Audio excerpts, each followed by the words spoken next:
Hey, everybody. Welcome. This is the Anastasia Foundation podcast. And today I have a very exciting conversation with a dear, dear friend of mine who you may recognize here, Agata Janik, right? Janik. I always get the European pronunciations messed up. Please forgive me.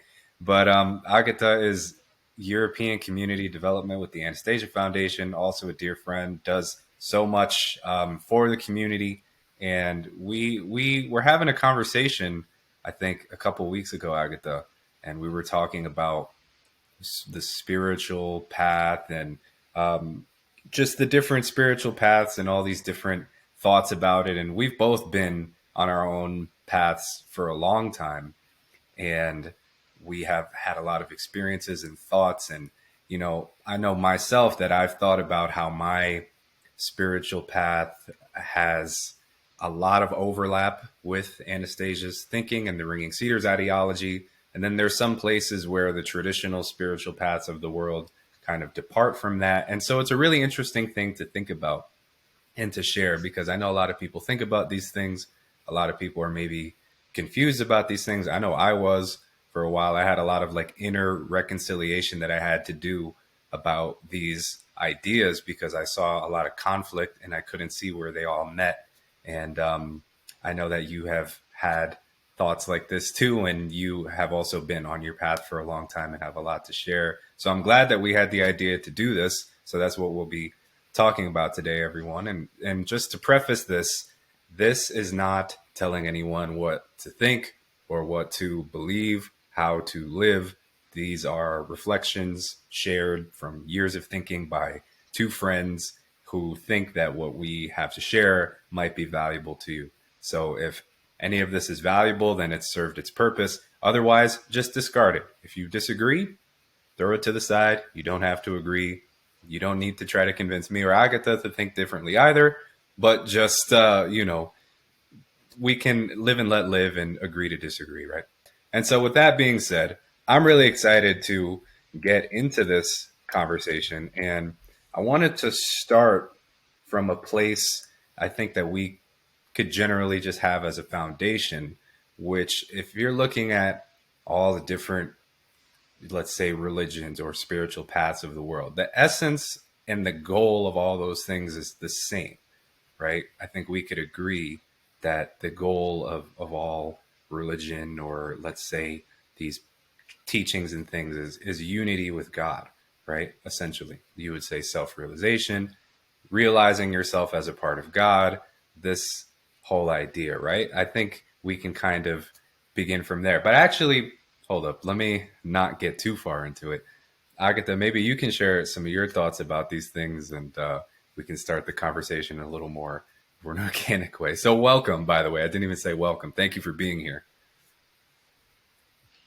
Yes, hello, Gabriel, and hello, everyone. And first of all, thank you very much for creating this call, this podcast. It is a very important point, and I'm really glad that I can be a part of this conversation and that I can share some of my experience and my spiritual path, which really has changed me a lot. And it's so important to speak about it, and the right way, as you said, to speak about it, that it is not to convince anybody to anything. It's not about trying to preach or trying to tell people which is the better way to go, because we all have our own inner path, our own experience, and we feel actually in our heart which is good for us and what is not that good for us. So I think it's very important, and thank you again for it. And yes, I appreciate it very much, and it will be interesting to talk about it. And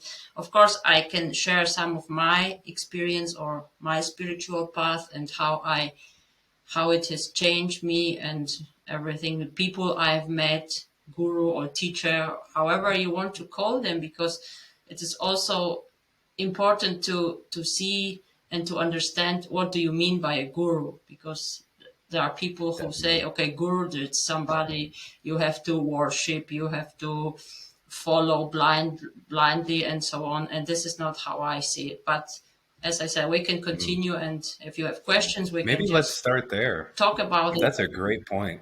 I Yeah, I definitely you know. so the word. Oh, I'm sorry. And for anyone watching, if you ever see that I interrupt Agatha or she interrupts me, there's a little bit of a delay. So hopefully that doesn't show up in the recording. I'm not trying to be rude here. So um, maybe we can No, start. I love that point about the guru. That's a great place to start because there's a lot of, let's say, misconception around that idea. Guru in Sanskrit actually means dispeller of darkness, which is the main word that how that's defined. And actually, in India, you could say where they use that term a lot more.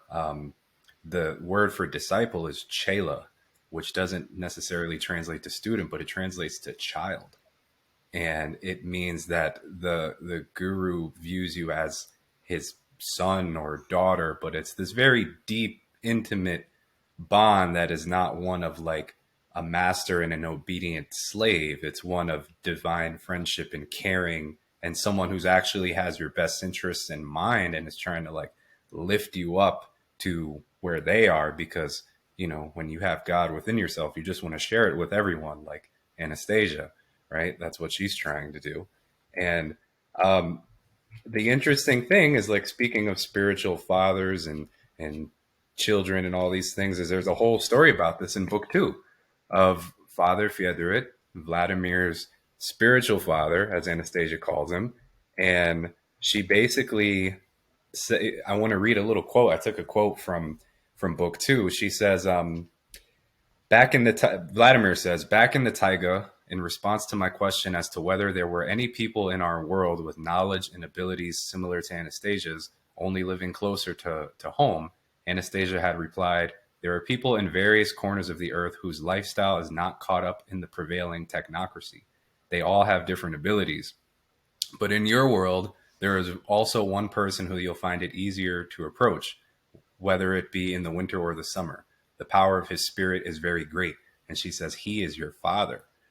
And then she basically goes on to talk about all of Vladimir's experiences with him, Father 𝚑𝚒𝚒, the monk in the Trinity Sergei monastery. Please forgive me, my Russian friends, for my pronunciation. But outside of, I forget which city, and the guidance that he gave to Vladimir as a young man, he never talked it down to him. He always looked forward to seeing him. He didn't go on like morally philosophizing to him and rebuking him and all these things. And he prayed for Vladimir for 25 years and believed in him. Anastasia says he prayed for forgiveness of your sins, and time after time he saved you through his prayers. And she calls him a great elder of Rus. She calls him a great monk of Russia. And she says, how silly all the preachers of conventional dogmas that flock to Russia from abroad look in comparison with him. You know what I mean? And it's an interesting thing that she would put so much emphasis on this man, say the power of his spirit is very great. He's your father, Vladimir. He's given you so much and you don't recognize what he's given you. All these things. And she's like, you need to go see him and like pay your respect to him and all these things. And so that's a really interesting place to start with this idea of like, what is a spiritual teacher and how does this person have value? Anastasia doesn't even hesitate to call him her real father, his real father, you know? Exactly, exactly. And it's really very good that you started with these sentences and this little part of the book, because it shows really clearly to me. And this was also something that inspired me very much in the book, because it was a true spiritual teacher and master or guru, however you want to call this person. The most important thing is that this person doesn't want to take your power away from you and to build up Mm. followers, but he is just helping him. He helped him and he trusted him, and Vladimir was never forced to do something or to follow somebody. And this is the very important point, to recognize who is a true spiritual teacher and who is just, cheater or whatever you want, however you want to call it. And that's why so many people, or maybe most of us in our lifetimes, incarnations, have made experiences with different people, and that's how it's important to recognize it today and know who is really a guru, who is a teacher. It's not somebody who wants something from you and wants you to be somehow depend on him and to be, not to be free, just the opposite. And then you recognize a true teacher. He wants to help you. He wants to you to grow, to evolve, to become greater and to connect to the divine source, and not just to worship him. And this is what is very important to me. And in this book, in Anastasia book, it's great how she describes it. And she's the same person. She also is like, to me, she is Mm, also my spiritual teacher and friend, because she is the same way. She doesn't tell anybody what to do. It's everything is, you can choose for yourself. And that's a true teacher. That's a person mm, who's really highly evolved. mm, mm. Yeah, I couldn't agree more. And something that I found out recently, which was very interesting about this idea, is you talk about a guru and that being a more, let's say, Indian idea or that region of the world. But I found out in the Orthodox Russian tradition, they have what is called the starets, which translates to like old man, but it kind of just means spiritual father or spiritual guide. It's the same thing. It's the elder person generally who is your guide on the spiritual path. And that's essentially what Father Fedorot in this story is to Vladimir. And in that tradition, in the Russian Orthodox tradition, they still carry that idea that trying to advance on the spiritual path alone without the guidance of this kind of person, well, is not optimal, but could also potentially be perilous, right? But it's also a strong tradition that they've carried there. And there's just around the world, the people who have greatly carried the essence of religion or who embody the essence of religion are the masters, are the saints, are these people who've really practiced these teachings and purified their spirits and their hearts. And now they're just there to give and serve and guide people. You can call it whatever you want, right? But it's those people exist, and Anastasia says as much. And here's Exactly. another. No, go ahead. I'm gonna just like I got a lot No, of no, interesting stuff. no. Continue. So one thing that a lot of people listening to this probably don't know is you may be aware that they published a new version of book one in Russia with what you might not be aware of is there's a bunch of new chapters at the end. I think it's like 7, 8, maybe up to 10, maybe slightly more new chapters in this book. And it's an update to what has been happening in the story since like 2021, right? And basically, Vladimir talks about his son, Volodya, who is a monk now. And he is a monk seemingly in the Russian Orthodox tradition. And he's taken a spiritual name of Theodoret. So instead of Theodoret with a F at the beginning, it begins with a TH. And so why would he take that as a spiritual name? I am of the persuasion of the belief that he has probably become a monk with this Father Fedorot as his guru or master or something. Speculation, but why would you take such a similar spiritual name, enter the same religious tradition, be and so in these new chapters he's dressed in white monk robes and he appears in a 𝚤𝚗�ษ settlement and he's literally a monk and there's a moment where a woman offers her hand out so he can kiss it in greeting to her and he says this will be a great temptation for me and he like he does it but he's trying to control himself and so that's an interesting thing but it's why would he do that, right? I heard that in Russia, um, some people who read this were kind of outraged. Um, Vladimir must be making this up. Why would he be a monk? Why would Volodya be a monk if he's Anastasia's son? And all these things. And it's like, well, there's a lot of reasons why he could choose to do that.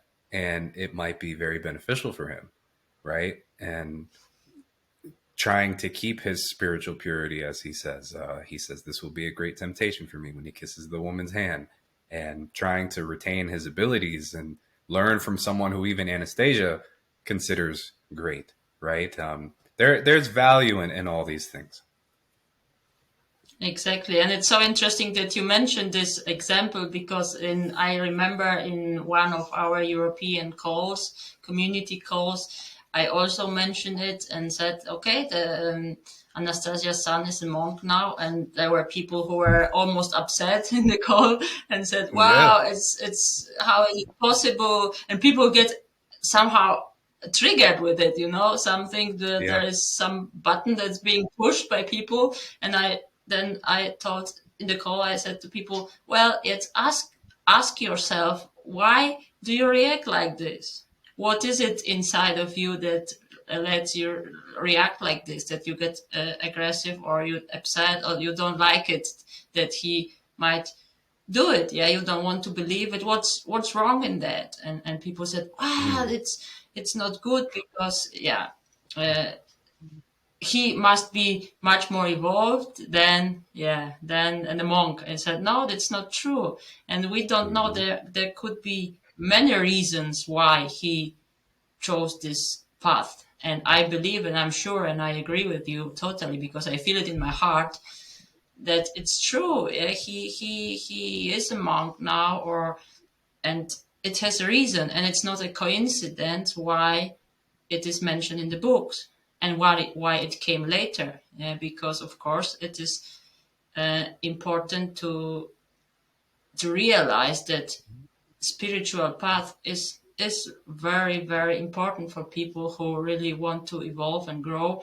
And there's nothing wrong in having a teacher, spiritual master, or somebody who guides you. And even those souls or spirits who incarnate to families like Anastasia and Vladimir. Anastasia is mhm, highly evolved being, and still he goes this way, chooses this path, and it has a reason. And why should we not agree with that? There is mhm, only one reason why, because we have some subconscious programs within us that trigger us and say, well, this is something that is wrong, because maybe we have had some experiences in the past where we have had given our power away to gurus who were not really gurus but cheaters or mhm, whatever. And now people mhm, feel like a little bit aggressive and afraid of it. But it's so important to have a spiritual teacher, and I think this is also the reason why we do this call today, to speak about it, that there is nothing wrong in having teacher. I think it's almost necessary if we want to really grow and evolve. Because when you look back, when you look on Jesus, on other masters or other um, highly evolved beings, they all have had teachers. They all have mhm, had somebody who guided them and helped them.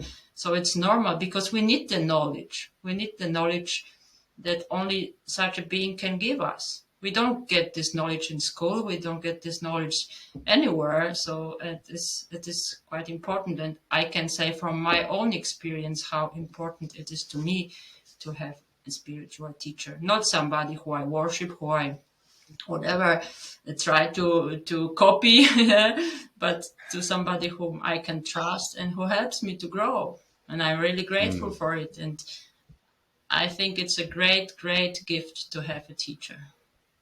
mm. My guru. So here's where the inner reconciliation that I talked about before happens. Because even when I say this in front of ringing Cedars people, I feel like some people have some kind of inward jerking reaction to me saying that I have a guru, but I do. Paramhansa Yogananda, he said, Swami Shankara, who was the founder of the reorganizer of the Swami order in ancient India, he said, there is no greater blessing in the three worlds than that of a truly self-realized master or self-realized guru. And the Indian scriptures also say that a moment in the presence of such a being can be your raft over the ocean of delusion, right? And what do we have with the gift of Anastasia is we have 10 books full of someone who is saying, through my soul, I will prevail. You know, in my soul, I will prevail through people. Through people's souls, I will prevail through my soul. Right. And she's giving her entire heart and soul and every single aspect of herself to everyone, to uplift everyone in every way. Right. And that's what you're saying, is that's what a real spiritual teacher, or, you know, I'm not going to say Anastasia is a spiritual teacher. She's like For me, a she is. friend with divine understanding. Well, you know, for some people, if that's how they want to view her, right? She's a spiritual teacher and she's anything as you want her to be. But at least she doesn't present herself in Exactly. that way forwardly, right? She puts herself as a friend, as a sister, as just a very wise friend. Um, but so here, so what was another thing? And Anastasia, luckily enough, was born as the great granddaughter of what is heavily implied of who is heavily implied to be Moses, right? Her great grandfather has a name that translates to Moses in Russian, and he seemingly has all the qualifications to be the person who was Moses, right? And she refers to Jesus and Buddha and Krishna and Rama as her older brothers and all these things. And as you said, these great masters have all had their own gurus as well. Jesus had a guru. It was John the Baptist. And he went to John the Baptist to get baptized. And John replied, like, basically, I should, you know, you should be baptizing me and I shouldn't be baptizing you. And Jesus said, suffer it to be so, for thus it becometh us to fulfill all righteousness. And he was saying that you are my master and I have to honor you and respect you. I'm going to ask you to baptize me, even if you think that I'm greater than you, because that's just the respect that I have for you. Right. And it's a really deep and beautiful thing. And there was, I wanted to get back to more of like the foundational aspect of it. And there's this idea of the inner kind of spiritual path and an outer spiritual path. And my thinking has been that basically the religions of the world have, and the masters of the world have responded to humanity's suffering by trying to show them the inward way to freedom. How do you purify your mind and heart and realize your soul so that way you can be free from suffering, right? That's what the Buddha taught. That's what Jesus taught. That's what Krishna taught. How do you get away from this suffering that we find ourselves in the world? And here's the interesting thing. It's that, like, why is there so much suffering in the world that we have to escape from, right? It's this lifestyle and this world that we've created, our consciousness that we've created, this world that is full of so much suffering. So I think what Anastasia has done is she's given this, let me backtrack just a little bit. The path that has been taught, from my thinking, by the traditional religions, they teach you this way of inward freedom, where, for example, in Buddhism, you can break the wheel of reincarnation and not have to reincarnate against your will anymore into lives that are full of suffering. Same thing in Hinduism. Stop reincarnating against your will so that way you don't have to come back into a world of suffering. And in a way that makes sense, but that's unbelievably difficult to achieve. Could be done, very difficult to achieve. Not everyone is going to achieve that. And so if the goal is to stop suffering in our lives or to stop reincarnating into suffering, then Anastasia has given the perfect answer in every single way, right? She talks about kins domains, and everyone can go and build a kins domain. Even the elderly people can go out and start to begin a kins domain and unify themselves with God and understand God, and then eventually reincarnate into a happy existence forever, immortality in the same way. So she solves this problem that religion and people have been trying to help humanity with for a long time.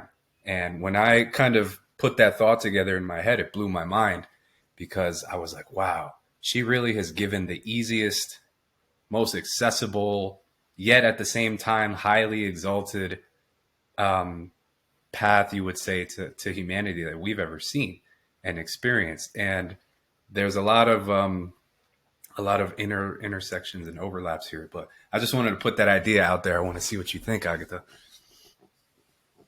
Yes, I agree totally with you because this is what Anastasia has given us, the idea about Kin's domain and the way of living. It's really beautiful and it's so pure and it's easy to achieve, as you say, in this way, compared to, of course, going the inward part of purification, which is, as you said, very difficult and not everybody is ready and willing to do it. So both ways are very good, and everyone can choose which way is good for me and what do I want to achieve. How do I feel if I want to have family and focus on creating a beautiful life for my children and creating kin's domain, then it's of course that's the best way you can do it with Anastasia, to live in harmony with nature and to give great knowledge to your children and to let them grow freely without any limits. And that's a beautiful way. But for those who want to really go straight and yeah, step back a little bit from the normal life, then and they decide to have a teacher, a spiritual guru, then it's this path is more difficult, as you say, and there are souls, and I feel in my heart that I also belong to those people, that we continue this path through our incarnation. It's you can difficult achieve it in one lifetime. Many people come back, many souls come back and continue this journey. And yeah, so it's difficult. It's not easy. I love both. I really love both ideas, and my goal is to compare both of them. And this is why Yes. I don't like when somebody excludes one path and said, okay, when you like Anastasia books and you want to live like she Hmm. um, offers us to live and give the idea, then you don't need to have a spiritual teacher, or you don't have spiritual teacher. I think, why not? Why can't we have both? I don't like to 100%. be limited, and I like to have both. And I have both, and I told you, this is my personal opinion. As we said in the beginning, we speak about our experience. And for me, she's my friend. She's my spiritual teacher. I connect to her at night, not every night, but when sometimes it's better, sometimes it's not good. When I'm not in my center and I'm not in harmony with me, then it doesn't. It's not easy. But for me, Hmm. it's just beautiful to have both. I see her as a friend, and also as spiritual teacher, and that's why we have done this meditation. To make contact to Anastasia, and I have experienced, or we have experienced the reaction from many people who yeah, were a little bit afraid or didn't like the idea. And I really like to observe it, how people react to this idea. And it's also the Hmm. point that why people don't want such meditations to be offered. Yeah, some people are afraid, some Hmm. people just said, okay, not good. But still, we had really beautiful, great gathering with over 30 people, and we have created so much love and high frequency. And so it also shows that there are enough lot of people who like the idea to go and try to connect to Anastasia and to have a spiritual friend, teacher, to connect to somebody who is highly evolved and can teach us and guide us. But as I said, Yeah. it's not about having somebody to worship. And I have to repeat it over and over again because Yep. so many people don't understand the true meaning of it. And I think it is also the reason why we have this call today. One of the reasons, just to explain how we see it. And that is, it's not about creating a guru dogma or whatever. Yeah, but just to have Hmm. beautiful connections and to learn and to be guided and to feel better when you feel that you have somebody who is guiding you. And it's possible for everyone, yeah, when we allow Mm. ourselves.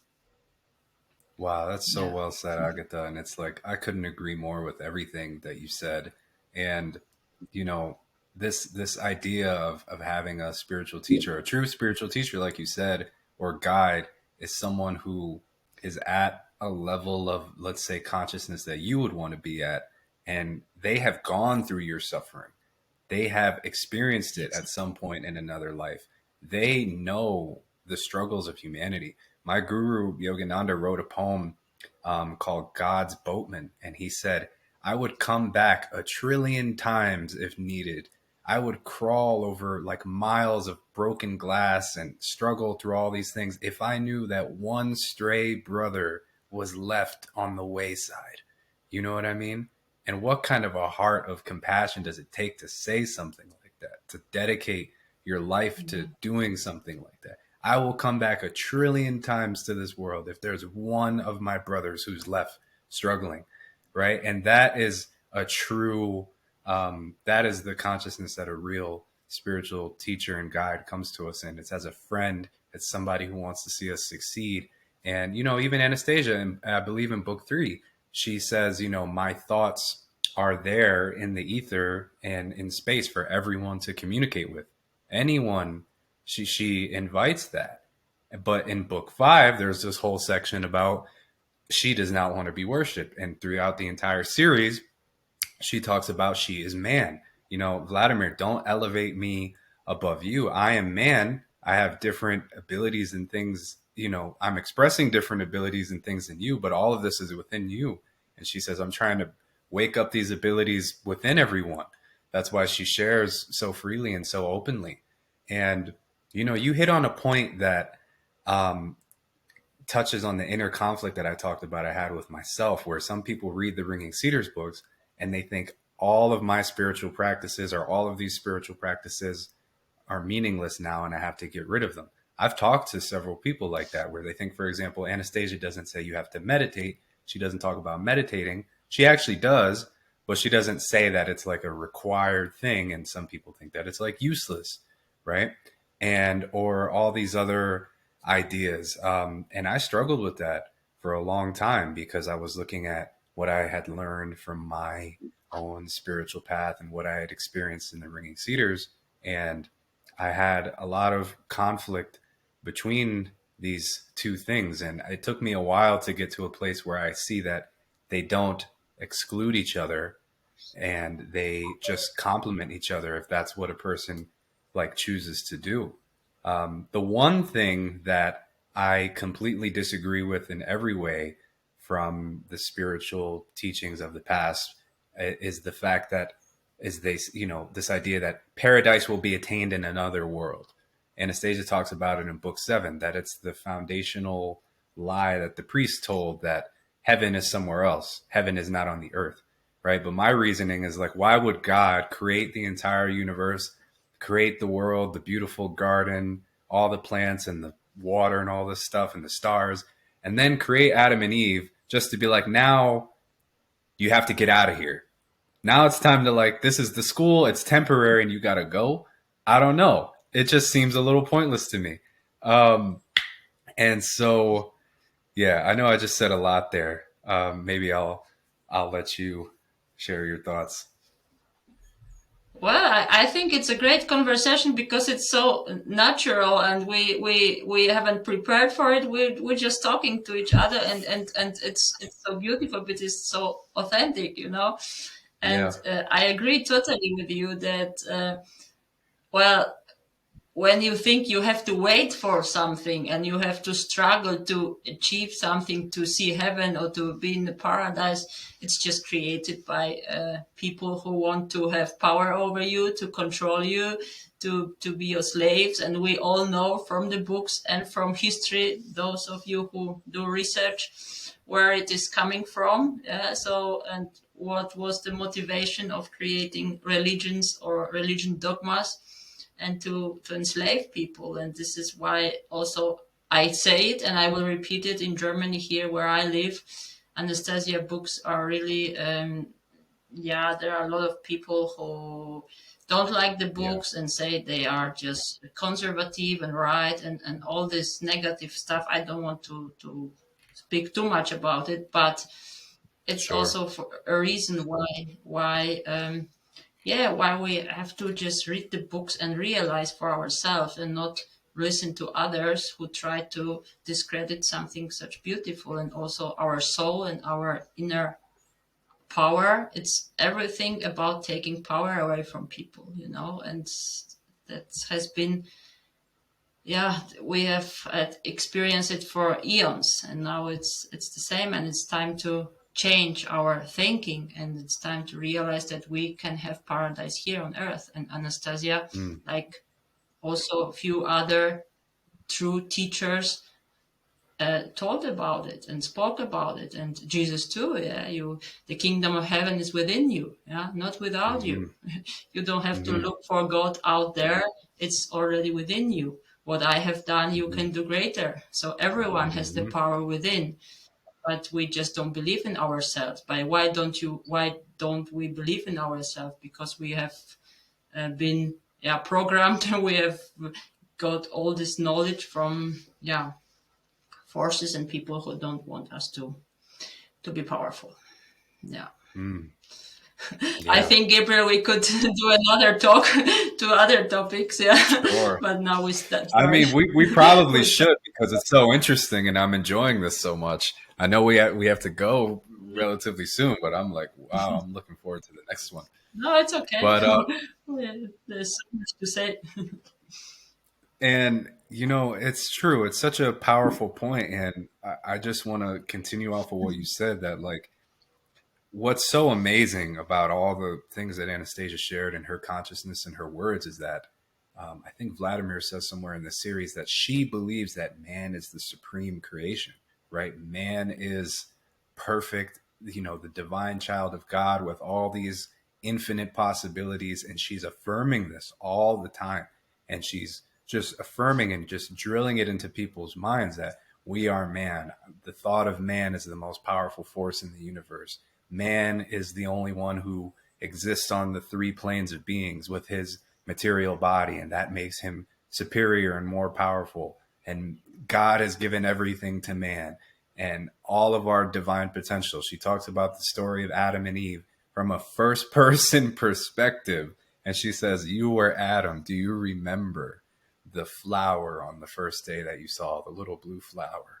And all these things. And she's just affirming our divine potential all the time and showing that we do have that power within us. She literally says, "I'm trying to awaken the abilities within people. I'm trying to make the image of God more alive and more vibrant to everyone." And she's just bringing God to us from every single direction, right? And you know what you said, the kingdom of heaven is within you. And the other important point is that she, Vladimir, so brilliantly in book 8. I always read this quote, but I just want to read this. It's going to take a second, but it's so important to what you're saying. He says, "Let each one of us take a small plot of his land, 1 hectare, pull his whole mind and whole spirituality together and create a very small but concrete paradise. He will transform his little piece of land on our large planet into a flourishing garden, giving a material embodiment to his spirituality, following God's example. If millions of people do this in a whole lot of countries, then the whole earth will become a flourishing garden. A father and mother who are actually creating a space of love for their children are more spiritual than the most celebrated wise men who only talk about spirituality. Let the spirit of each man spring up from the ground as a beautiful flower, a tree with fragrant fruit, and let this take place on every single hectare of our planet."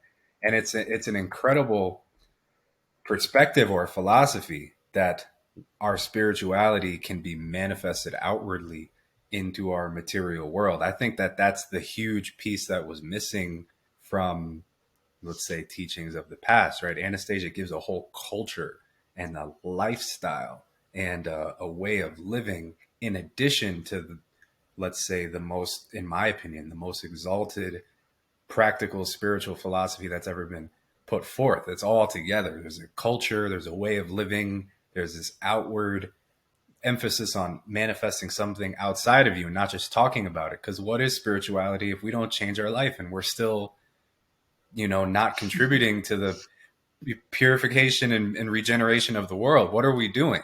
Where is our spirituality, right? We have to manifest it in something, somewhere. Otherwise, it's just, gobbledygook and it doesn't really exist. So those are my Yeah. those are my thoughts. Exactly. And there are so many philosophers, we don't want just to be, philosopher, or we just want to put it into practice. And what Mm, Anastasia says is just to go out and create. And this is why we are here. That's what I am really convinced, what I feel in my heart. Our goal is here on this plane to create, to be powerful creators. And how can we better create than in having our um, kin's domain and living in harmony with nature? That's the best way how we can create. And through this creation, we evolve and we heal, and everything is possible. So it's really very, very powerful teaching. For me, the books are like teachings because they give you inspiration, but you have to do it. You have to go for yourself and mm, do it and create and be really an adventurer and do it. And that's a true mm, spirituality, not reading books and going visiting seminars. It's not about that, because that's just, it will not change anything. Yeah, we can talk about mm, things, but as long as we don't create, we don't put it into practice, nothing will change. Our life will not change. And so, yeah, very, very beautiful. And Anastasia books, they are so powerful. They are so deep. And I can really see it every time I take a book and read maybe 2 pages, 3 pages. And I see that every time I read in the book, I find something new. And you see, that's for mm, me a living word, because mm. my soul resonates to it, and there every time you get new information. It's like a download for me. This is as if you download something from the internet. Yeah, I download it to my consciousness, from the consciousness to my brain, and it helps me to grow. Yeah, very Mm, beautiful. mm, mm. So Yeah. for me, yes, for me, Anastasia is a spiritual teacher, is a friend, and I love being on my spiritual path. And everyone has Mm, to find his and her own path and own teacher.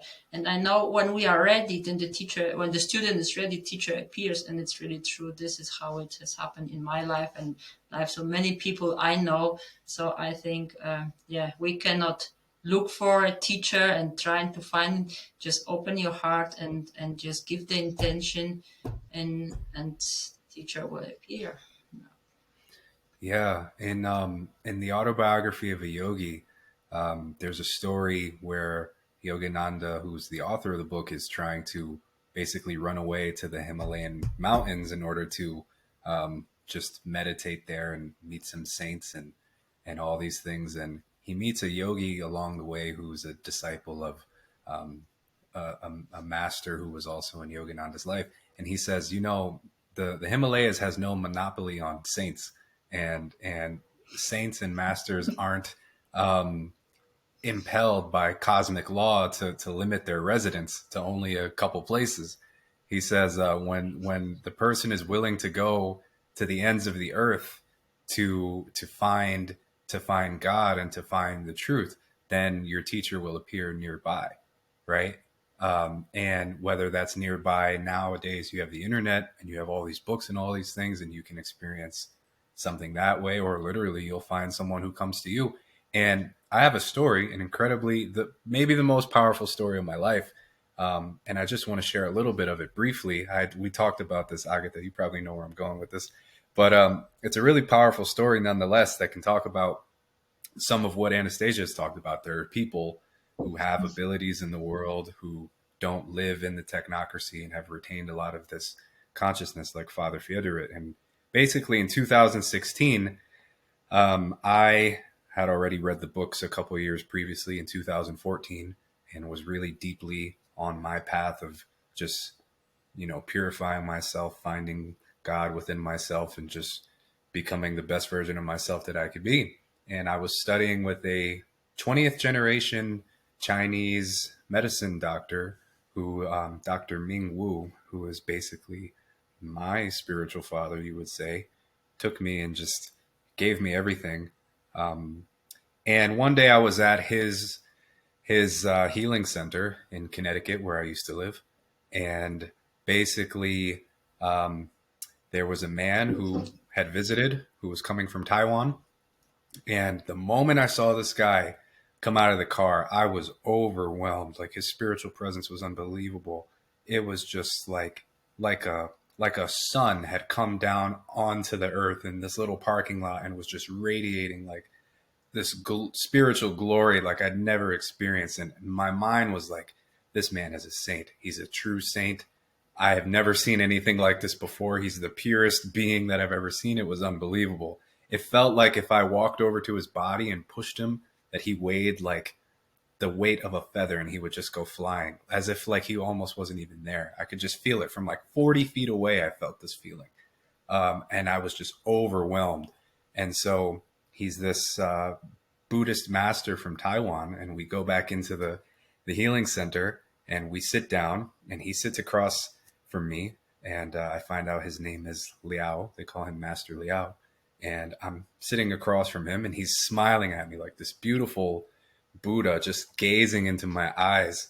And his wife is there. He doesn't speak any English, and she basically is he doesn't speak any English, and she's translating into English for me his words. And he says, he's asking if you recognize him. And I'm like, do I recognize him? What do you mean? And so I start looking at him, I'm gazing in his eyes, and he's gazing at me, and he's like smiling, penetrating my soul. And I just look for a few moments, and then this wave of feeling comes up from my heart, and I'm like, oh my God, I know you. You are like my best friend. I have not seen you in God knows how long. It's this unfathomable amount of time it's been since I've seen you. I can't believe you're here. You're my greatest friend ever. And then he just starts nodding to me like, yes, like you got it. And I'm like, can I give you a hug? And he says, yes, of course. And he's so happy. And he starts explaining these things. He starts explaining all kinds of things to me about my life and who I am and our relationship. One of the things he tells me is I pull up one of the Ringing Cedars books to him, and it's book 3, and it's the one with Anastasia on the cover and her son. There's the painting, and I point to this woman, and he says like, oh, he knows her and stuff, and he puts his hand over the book, and he just goes like this, and he just nods a couple times, and then he says, the way of life that she describes in this book, you and I used to live that way 10,000 years ago. It has been that long since I've seen you. We used to live that way, and we're here to bring this way of life back onto the planet. Now, he doesn't read any English, doesn't know anything about the books, did not even open the book. Anastasia doesn't describe anything about the Vedarus culture in book 3. There's nothing there about the old way of life. And he gets all that just by waving his hand over it and tells me these things. And he starts telling me all kinds of other things. And he starts telepathically communicating with me and giving me information. And it was so shocking. I didn't expect it to happen. I could feel his consciousness in my mind. He was watching my thoughts, sharing images with me. There was like 20 other people in the room. And I start exclaiming out loud, he's talking to me in my mind. I can't believe this. I don't know what's going on. I sound like a crazy person, exclaiming all this out loud. And he's watching me think and sharing ideas with me. And whenever I got an idea, he would see that I got the idea, and we would both just start laughing. It was crazy. I'd never experienced anything like that. And he told me all kinds of things. I had all kinds of number of experiences with him. He told me all kinds of things about the books and the Ringing Cedars, and some very interesting facts that 100% line up with everything Anastasia said without ever reading the books at all. He knew everything about them. He knew everything about that lifestyle. He knew every word without reading it in English. And he's a dear friend of mine to this day. I probably talked to him like 2 days ago. And he has helped me tremendously. And he's a true spiritual master. He is a saint, a master, and he lives in Taipei, Taiwan. And he's there in the city amidst all these people, just truly guiding people and helping people. I mean, he woke me up to a lot within myself. And he views Anastasia as his teacher. Funny enough. he said Anastasia is kind of the leader of this group that I'm a part of, and he says she is the one who's running the show. You know, so just a very interesting story about these things that I wanted to share with people. That's not I even think it's like so beautiful. 5% of it. Yeah.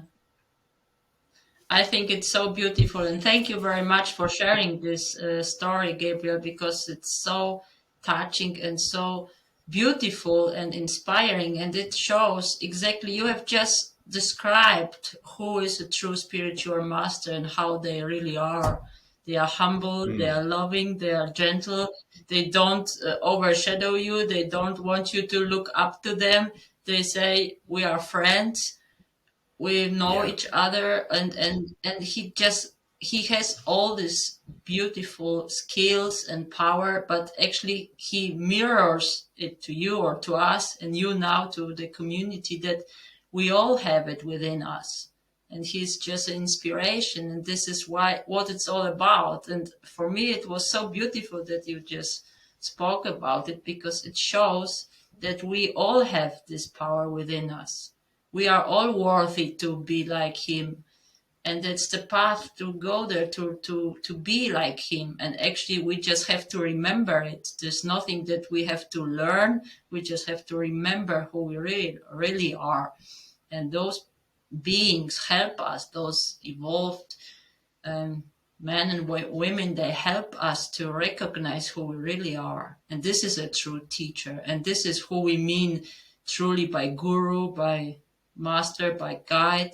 And I also have my spiritual teacher, it's Ramtha, and I've experienced so many beautiful things, but maybe we do another talk and share really our experiences, and it could be Sure. also interesting, yeah, because there's We got a so lot to much to share for say, sure. and exactly. But it was really great thing what you spoke about, and I could feel chills on my here on my body, and it always is for me the confirmation that it's all true and so beautiful. And exactly, these are true masters, and they are here to help us. Some of them are in their physical bodies, some of them are no more in the physical bodies. They can manifest wherever they want. They have superpower, but actually they want to show us that we all have it within us when we just remember and get rid of all this negative program stuff what we have collected during all these incarnations, Mm, lifetimes. And this is the path of the inward path of purification.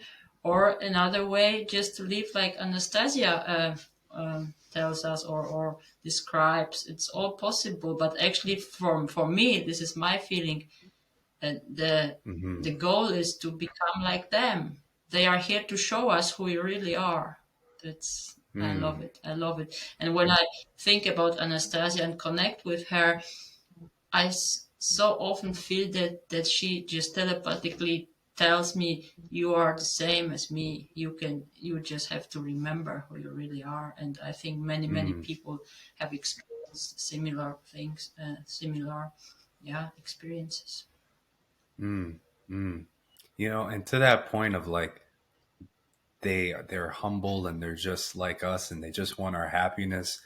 From a conversation I had with Master Liao the other day, I told him, you know, I hope that you're proud of me. I don't feel like I'm making the kind of progress that I'd like to be making. And, you know, I just was just looking for some word of understanding from him. And he said the kindest thing to me. He said, and it's translated from Chinese, so it's kind of hard to translate it accurately. But he said, in my heart, I've always been with you. I've been with you all along, waiting for you to regain your happiness and your joy, you know? And he says, like, this process, it's a process of experience, and happiness is the only goal, you know? And he affirmed, he's like, I've just been with you in your heart the whole time through all your difficulties, trying to help you get there and waiting for you to get to this goal of like happiness and joy. And that's just so profoundly beautiful and touching. And I feel like Anastasia is the same way. She's waiting for all of us to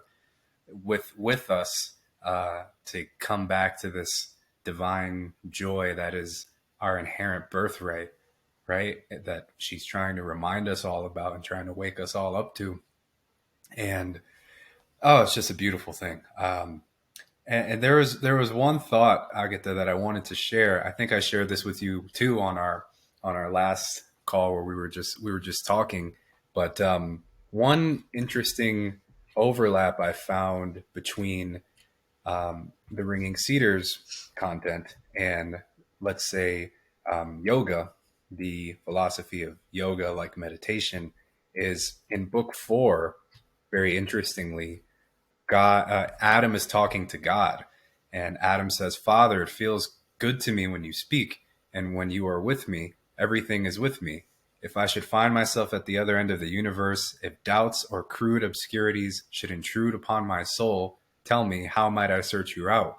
Where will you be at such a time?" And God responds, "I shall be in you and with you. Everything is in you, my son. You are the master of all the diverse energies of the universe. I have counterbalanced all the opposite extremities of the universe in you, thereby making you a new creature. Do not allow any of these extremities to hold sway within you. Then I shall be in you always." And Adam responds, "In me?" And God says, "In you and with you." And the interesting thing about that is God says, do not allow any of these extremities to hold sway within you, these emotional energies of the universe, right? Interesting fact, in the Yoga Sutras by Patanjali, written thousands of years ago, who's the foremost, let's say, exponent of yoga, the first one of the first sutras is Yogas Chitta Vritti Nirodh, which means yoga is the neutralization of the vortices of feeling, the neutralization. And so he's saying that yoga and meditation and all this really is to help you neutralize all these energies and to come to this calm, neutral center where even God himself says, if you don't allow these extremities to hold sway within you, I shall be in you always. And that's what yoga actually teaches you how to do. The true teachings of like yoga and meditation is how to balance these energies within yourself, cancel these opposing things out, and to find that internal just ocean of calmness where God exists and he himself says he'll be with you. That's how yoga has been able to produce all these great masters and Christ-like people through this practice. Now, again, I'm not telling anyone that they have to go out and practice yoga, but philosophically, it's a very interesting point that yoga itself states that it teaches you this. And God himself in book 4 says, if these energies don't hold sway within you, if you can balance these things out, you will perceive me within yourself when you're looking for me, right? I'll be with you and in you, right? It's just a very interesting thing. And there's so many more ways that these ideologies kind of overlap, but I found that very interesting. Definitely, definitely. And it's exactly what you say, that it's all about, yeah, to neutralize the polarities, the energies, and our emotions. And then we get free and get and can feel the connection to God, can feel who we really are. And when we are connected to God, we are always connected, but we don't remember it, and we don't allow it to be, because all of these emotional storms and situation we have in our daily life, they don't help us yeah, to achieve it. But when For we sure. really choose, when we choose to do it, when we choose to be on the spiritual path, we can do it. And I am sure, and I believe it 100% that all of us can be like your master whom you met, because he is the mirror. He shows us, and I love it. And the same with Anastasia. We also had a European call, community call, and I mentioned it that Anastasia is like my friend, and that I am worthy to be like she is. Yeah, and she helps me to be like her. Then there are also Mm-hmm. people who didn't like it because it was like I was maybe too rude, and I want to be like Anastasia. It's not, it's not. Yeah, we're Or it's not like an allowed to be ego like her. thing. And I said, no. Yeah, exactly. Legal thing. I said, no, it's the opposite. Just be humble, but then you also can be like her. That's what she says. We are all children of God. We are not Mhm. worse than others. We are children of God, and we can be it when we allow Mhm. ourselves. We don't allow ourselves. We feel guilty. We feel shame. We feel Yeah. all those negative emotions, and they block us. That's all about it. Our past. We carry our past with us, and that's the block. That's how I experience it. As long as I forgive myself and allow myself to be, then life is getting easier and better, and I experience more joy, more happiness, more inspiration, and less fear.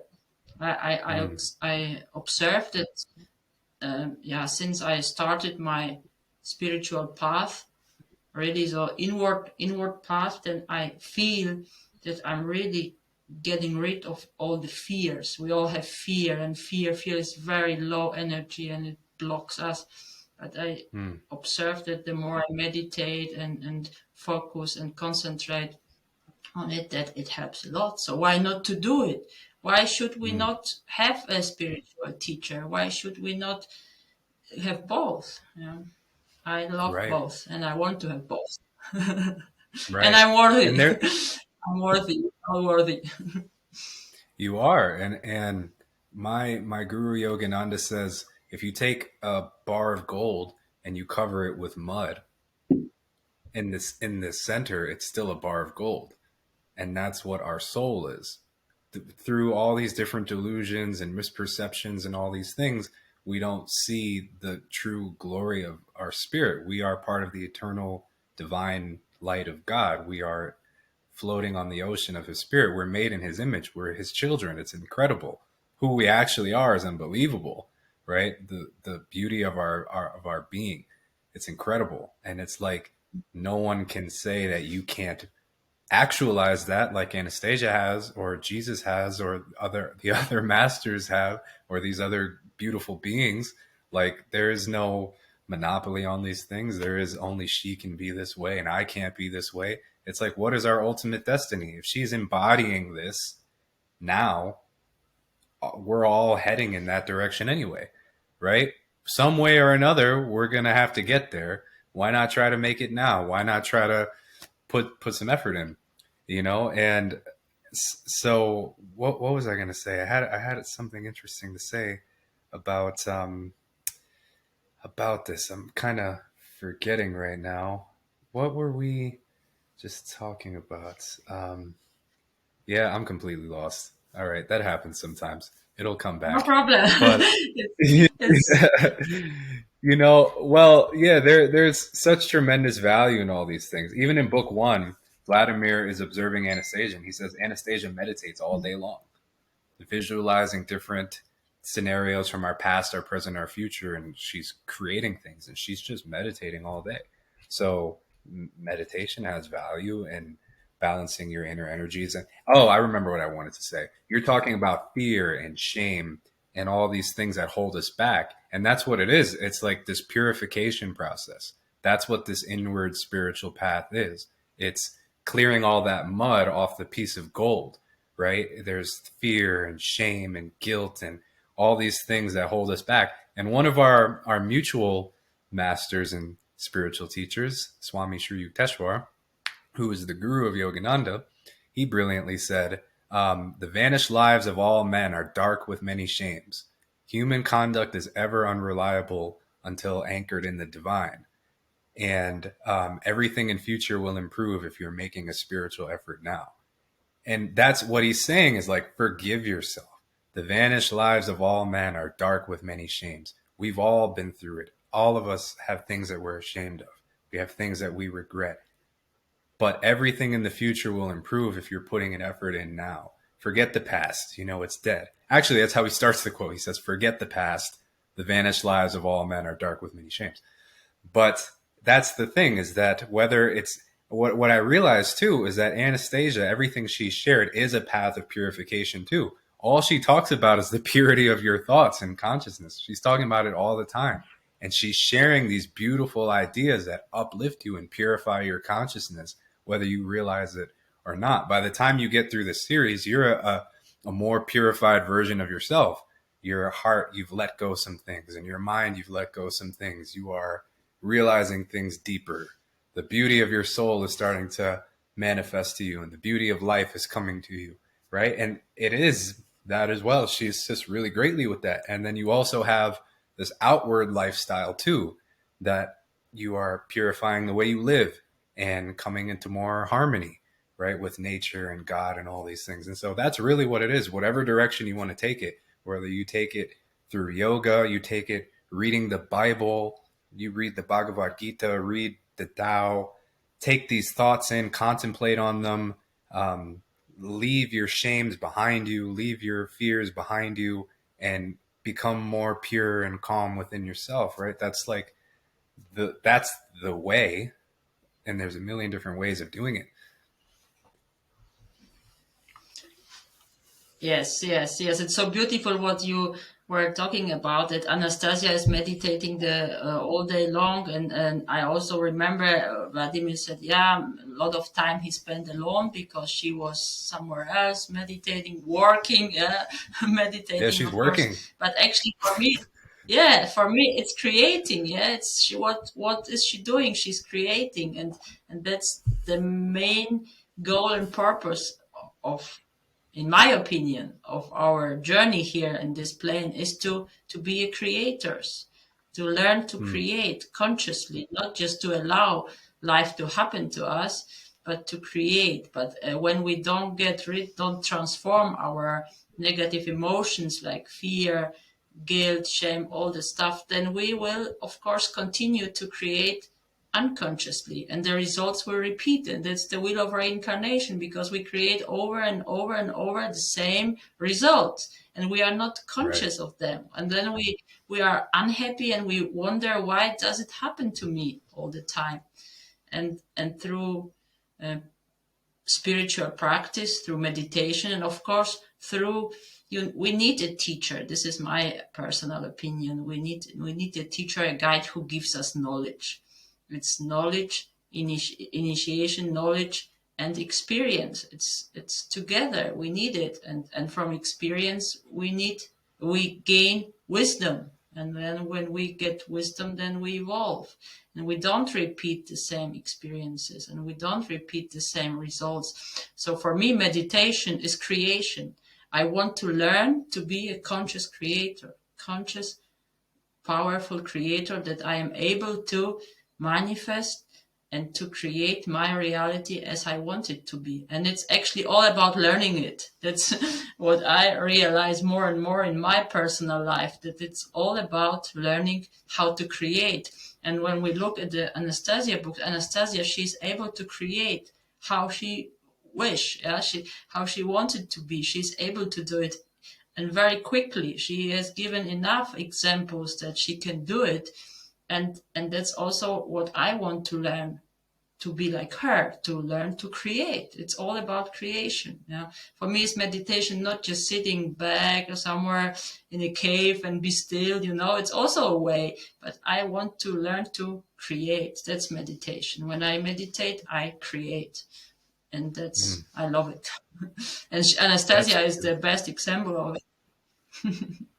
And you remind me of when she refers to Jesus and Buddha and Rama and Krishna as her older brothers, she says they were all priests who understood a part of the science of imagery, right? And they all have some understanding of it to some degree, but seemingly Anastasia possesses the entire knowledge of it, and she's giving it out for free, right? To everyone in its totality, right? We have to intuit many pieces of it, but the core understanding of it is there. And what is that? That's showing us how to create the way that God creates, right? How to take our thoughts and our dreams and to manifest them. She talks so much about manifesting your dreams, and she says whatever the human heart sincerely holds and dreams of inevitably will come true, right? And she's trying to help people and empower them to be these pure and benevolent creators, right? There's something, I forget which book it's in, but she's saying the planets of the universe are waiting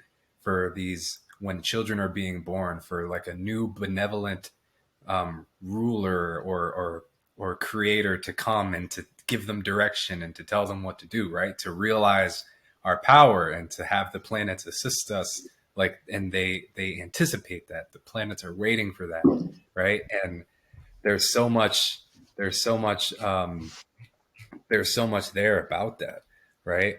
And having a spiritual teacher, and it for people who want to have that, they want, if you want to accelerate your path of purification or realization within yourself. Here's an interesting thing that my guru said. He said a scripture is just a static book, right? It's just there, and when you make a mistake, it can't correct you. But he said your spiritual teacher is like a living scripture, and that person can respond to you and guide you and point out your mistakes and set your understanding right. Because where does the scripture come from anyway? It's usually the life of some master that's written down and everything that they had to say. So, right. And we're lucky that Anastasia is still alive with us right now. She's there for anybody who wants to contact her, and her spirit is coming through you when you read the books. If you're open with your heart, she says, through people I will prevail with my soul, right? She gives her consciousness to everybody freely. She's lifting up everyone. It's just a beautiful thing. We're blessed. Yes, and of course, it's also very important to realize, for me, it was important to realize that Anastasia is also giving us the way how to evolve for those who don't have a teacher or don't want to have a teacher, maybe personally a Right. person, but 100%. to learn from nature, because actually nature is our greatest teacher, and all the masters confirms and say that nature is your greatest teacher, because you can learn from nature everything when you observe nature, when you are in nature, when you live in harmony with nature. And this is the way Anastasia gives us. She tells us to live in harmony with nature, to learn from nature, and that's beautiful. Right. So it's really, for me, there is no reason to say this path is better or this one is worse, or you should do this, you should do that. Just follow your heart, and you can do Mm-hmm. both. And I think the best way for me personally is to have a teacher and to live in harmony with nature and to follow Right. Anastasia books, and to create my kin's domain and to be there, to learn from the plants, to learn from nature, from the trees, from the animals, from the birds, because they can teach us really great, great things. Yeah. They don't have, Right. they just live. They live in now. They don't suffer. They live in the moment. And that's so beautiful. And when we connect to nature and live, observe nature, then we can learn a lot. I love it. I love Mm. it. I love the idea of Mm. kin's domain and to be in nature. Well, yeah, she says that nature is God's material form, and those are his materialized thoughts. And she says that none of the religious treatises of the past have ever said it so clearly, that God is materialized as nature, and by consciously communing with nature, you commune with the thoughts of God. Like, it was never set forth in such clear terms before, right? There's lots of reverence for nature throughout all past spirituality and religions, but it's never been said like that.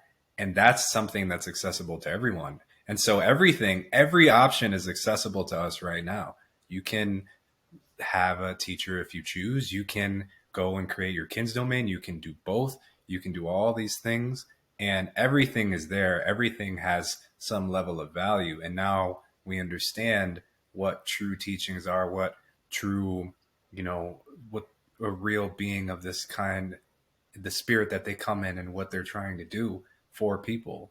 And we have all these options available to us, right? And anyone can choose anything they want, and all of it is good, right? There's people who have never read the Ringing Cedars books, and they have developed themselves into very beautiful souls. And these are like enlightened people. Like, I met Master Liao, and he had never heard of the books. He doesn't even speak the language, and yet he was 100% behind everything that they had to say, and he still is. And so there's so much there. And even the Vedrus wise men that Anastasia talks about, they would go off separate from the rest of the people living on the settlements, and they would go study nature, like you're saying.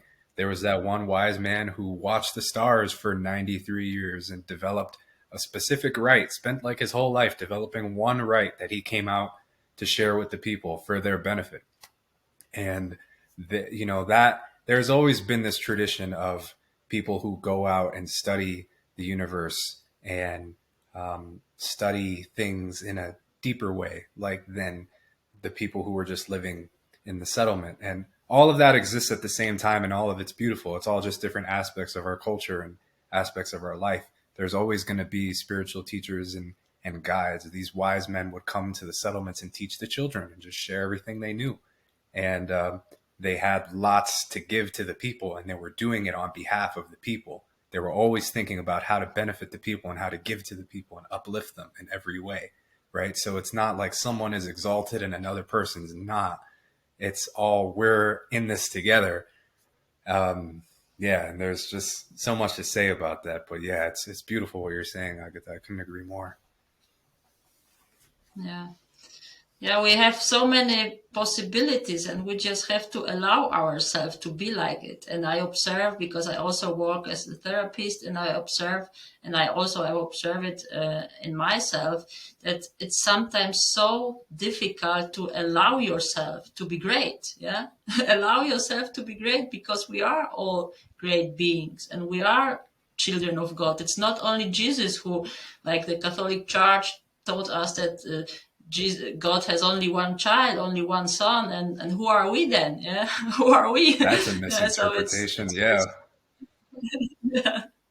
Yeah, but that's how all those negative, guilt, shame, all these emotions had been created those days, and we have to we have to know it, we have to recognize it, and transform it, let it go. It was part of Mm, our journey, but now it's over. We're done with it, and it's now time to remember who we really are. That we are divine beings. We are divine children of God, all of us, and we are all equal. And it doesn't matter who, how much money we have, which color we have, where we live, or whatever we do. We mm, are all the same. We are all children of God. Yeah. mm. Right. Yeah, like Jesus says, he says, "Be ye therefore perfect as your Father in heaven is perfect." Strive for this perfection, right? Keep striving and make yourself perfect, because you can be. There is no reason you couldn't. My Guru Yogananda, he has such a beautiful saying. He says, "A saint is a sinner who never gave up." You know? Yeah, And it's that's like true. That's so a deep. saint is a sinner who never gave up. And it's like, well, first of all, don't call yourself a sinner, but it's just the idea of like a person who's made mistakes, right? All of that, we've all done it. None of us are infallible, but it's the point that we keep going. And there's so many options available to us for how to attain this purity and refine our spirits and our minds, because that's what it is. It's this happiness and calmness comes when the darkness of our hearts is let go. Like back to the first thing that we said in this conversation. The word guru means dispeller of darkness. He's someone that can come and help you and dispel the darkness out of yourself to realize the light that you are, right? That's what it is. And God is light. God is described as this eternal light, which he is. His body is this universe of light, and it's amazing. And I don't know. We're blessed to have Anastasia. We're blessed to have all these masters and people, but I'm really grateful that we could have this conversation and share our personal experiences. I've never really shared, at least in a recorded video format like this, probably on our old community calls. I've shared some of these things, but I hope that our audience here can find some of our thoughts valuable. It took me a long time to reconcile a lot of these things within myself so that there wasn't any conflict and I could see them as a unified whole, right? And I know, Agata, you feel the same way, is that you don't see any of these things as like mutually exclusive, but as complementing each other. And there's so many examples as how they can complement each other, and every option is available to us, and it's all beautiful, and it's all going towards the same goal. And so, yeah, Agata, I just want to say, if you have any closing thoughts for our dear friends who've taken the time to listen, please go ahead. I've had a wonderful time speaking with you. Thank you, Gabriel, for this opportunity. Thank you for creating this call, and thank you, everybody, for listening, for spending your time with us and listen to our conversation, which I hope could inspire you a little bit and show you a little bit that there is really no conflict. And just follow your heart. There are different paths, and it's no reason to say this one is better or this one excludes that one. No, we all have access to everything. We all have access to quantum field, to God, however you want to call it. It's just, the description, but within us we all know that we are gods, we are divine beings, we are children of God, and we have everything within us, and it's our own responsibility and our own choice which path do we want to go. And there are no mistakes. I don't really believe in mistakes. There are only experiences which help us to grow. And this is what I would Mm. like to say at the end. And thank you very much, everyone, for your time. And I hope to see you soon in our calls, in our community. It's a great pleasure to be a part of Anastasia Foundation, to have the chance, the possibility to, to share with our community our thoughts, our experiences, our ideas, and to learn from each other and to grow. We are all equal and we are all divine beings. Thank you, Gabriel. Mm. Thank you very much, everyone, and see you soon. Bye. Mm. Thank you, Agata. Thank you, everybody who's listening. Talk to you soon. Let me turn this off.